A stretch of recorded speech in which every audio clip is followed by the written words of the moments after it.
আগামী 27শে জুলাই আমাদের শ্রাবণ মাসের দ্বিতীয় সোমবারে আপনারা সবাই মালদার আদিনায় আমাদের বাবা আদিনাথ প্রাচীন শিব মন্দিরে এসে যাবেন। সেই দিন আমাদের ওখানে রুদ্র অভিষেক পুজো আছে বাবা আদিনাথের।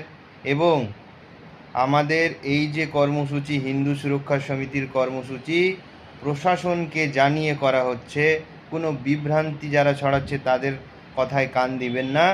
প্রশাসনের অনুমতি নিয়ে একটা নির্দিষ্ট স্থানে আমরা শিবলিঙ্গ প্রতিষ্ঠাও করব, রুদ্র অভিষেক পুজোও করব, সেখানে মেলাও হবে। এবং এই সব কর্মসূচি আমাদের হিন্দু সুরক্ষা সমিতির উদ্যোগে মালদা জেলা হিন্দু সুরক্ষা সমিতি মালদা জেলার কমিটি এবং আদিনাথ বাবা আদিনাথ শিব মন্দিরের পুজো কমিটি সবার যৌথ উদ্যোগে আমরা কর্মসূচি করছি।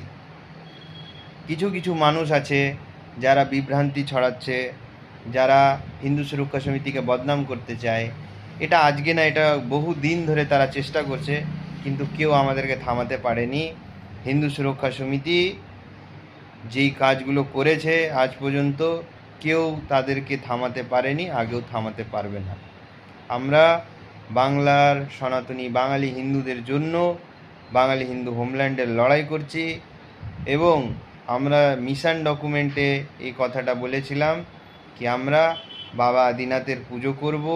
বাবা আদিনাথকে সেই প্রাচীন শিব মন্দির, যেটা প্রশাসন একটা নির্দিষ্ট স্থান দিয়েছে, সেই প্রাচীন শিব মন্দিরে আমরা প্রতিষ্ঠা করে বাবা আদিনাথের পুজো করব।